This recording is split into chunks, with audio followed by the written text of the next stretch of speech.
दोस्तों ये कहानी एक रोमांटिक ड्रामा है जिसमें एक खूबसूरत कपल के लव रिलेशन को दिखाया गया है। लेकिन अचानक इन दोनों की लाइफ में एक ऐसी घटना घटती है जो सब कुछ बदल देती है।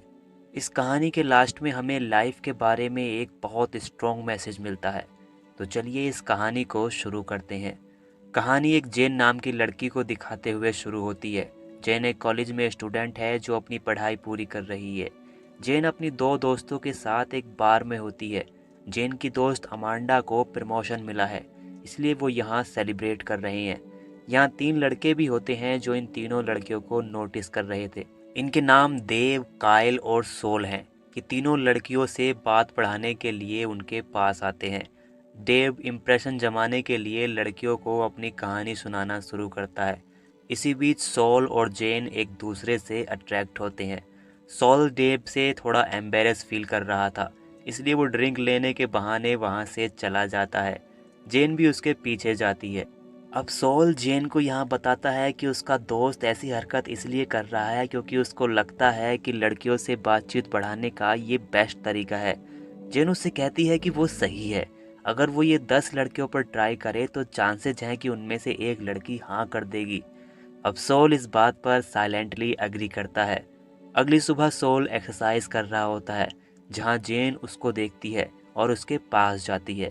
ये दोनों साथ में एक्सरसाइज करते हुए एक हॉट डॉग पॉइंट पर जाते हैं। यहाँ सोल का एक दोस्त हॉट डॉग बेच रहा था। वो सोल को अपने हॉट डॉग टेस्ट कराता है और उससे पूछता है कि क्या तुम मुझे बता सकते हो कि इसमें क्या कमी रह गई है। सोल को कुकिंग का शौक है। वैसे by profession sole digital marketer है। अब एक ऐसा लड़का जो चार्मिंग है और गुड लुकिंग होने के साथ साथ अच्छा खाना भी बनाता है, वो किसे पसंद नहीं आएगा। इसलिए जेन से रहा नहीं जाता। वो सॉल को किस कर देती है। अब जेन और सॉल की गाड़ी प्यार की पटरी पर दौड़ने लगती है। सॉल अपनी जॉब से खुश नहीं था, उसे कुकिंग करना पसंद था। जेन उसे बताती है कि उसकी एक फ्रेंड का रेस्टोरेंट है जहां वो काम कर सकता है। पर सोल को फाइनेंशियल अनस्टेबिलिटी का डर था, इसलिए वो जॉब नहीं छोड़ सकता था। लेकिन जेन इसका भी रास्ता निकाल लेती है। जेन सोल को अपने साथ रहने के लिए कहती है ताकि वो सेविंग कर सके और जॉब छोड़ दे। जेन और सोल अब दोनों साथ रहने लगते हैं। अब एक दिन सोल और जेन रात को ब्रश कर रहे होते हैं। सोल को यहाँ पर पेट में कुछ पेन फील होता है। जब जेन उससे पूछती है तो बताता है कि शायद जिम करते टाइम कोई मसल खिंच गई, उसकी वजह से ऐसा हो रहा है। नेक्स्ट सीन में जेन एक शॉपिंग मॉल में होती है।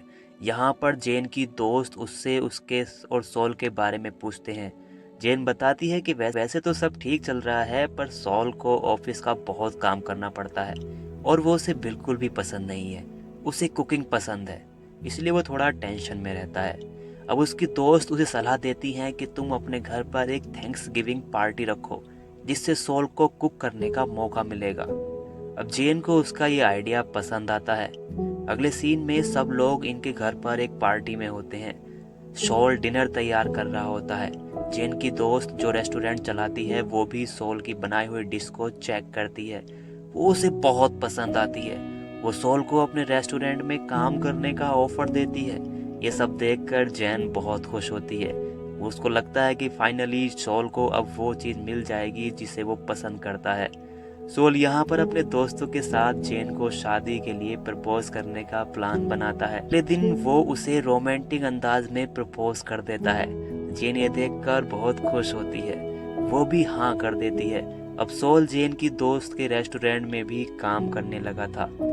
एक रात को जेन और सोल सो रहे होते हैं। अचानक सोल को पेट में बहुत तेज दर्द होता है। वो उठकर बाहर जाने की कोशिश करता है, पर वो फर्श पर गिर जाता है।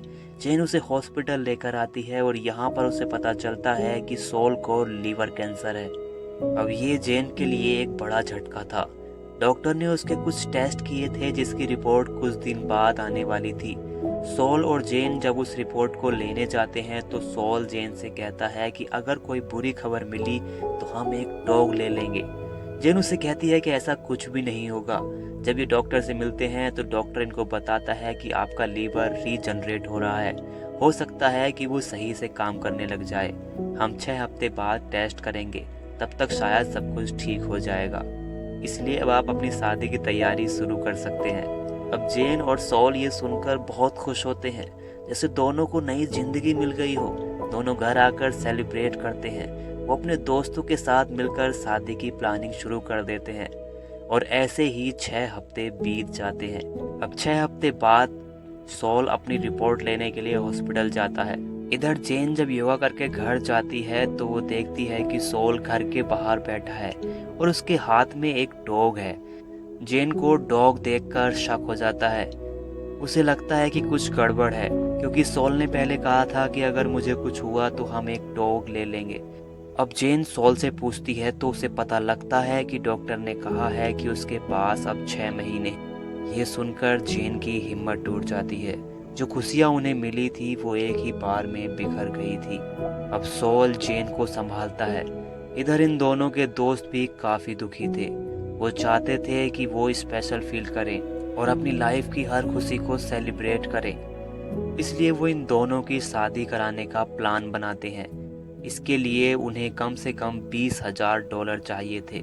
सॉल और जेन के पास इतने पैसे नहीं थे, इसलिए वो उनको बताते हैं कि इसके लिए वो डोनेशन और फंड रेजिंग कर लेंगे। जेन और सॉल को इस तरह दूसरों से पैसा मांगना अच्छा नहीं लग रहा था, लेकिन दोस्तों के कहने पर वो मान जाते हैं।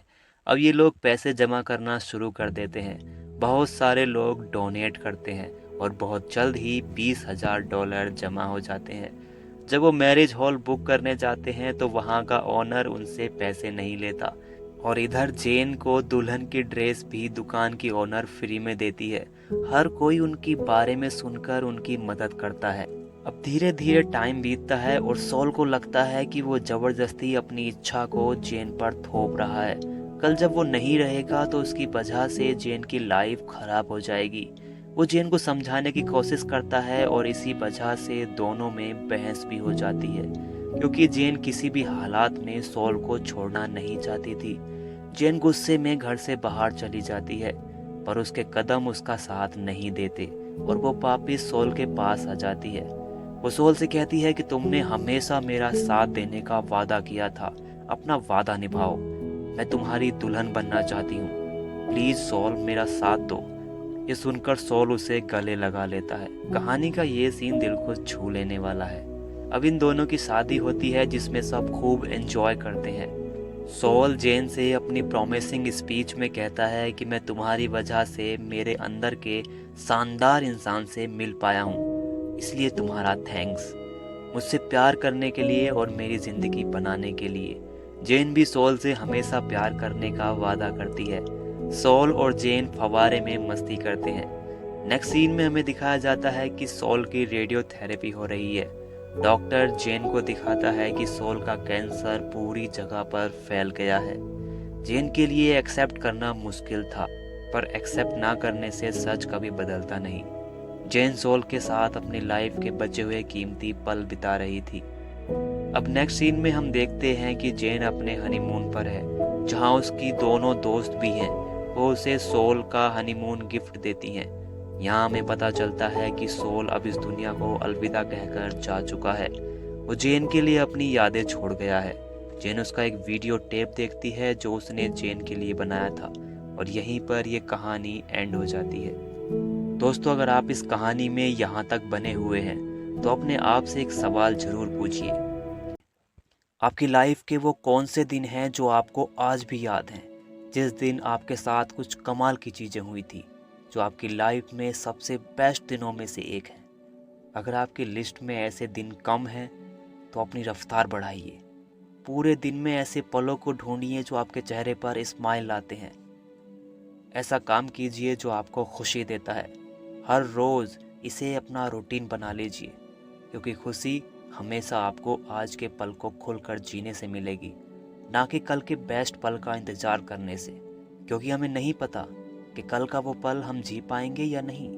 इसलिए आज जी भर के जी लो। ये कहानी आपको कैसी लगी हमें कमेंट करके ज़रूर बताएं, और अगर आपको हमारा काम पसंद आया है तो हमें सपोर्ट करने के लिए हमारे चैनल को सब्सक्राइब और हमारे वीडियो को लाइक ज़रूर करें।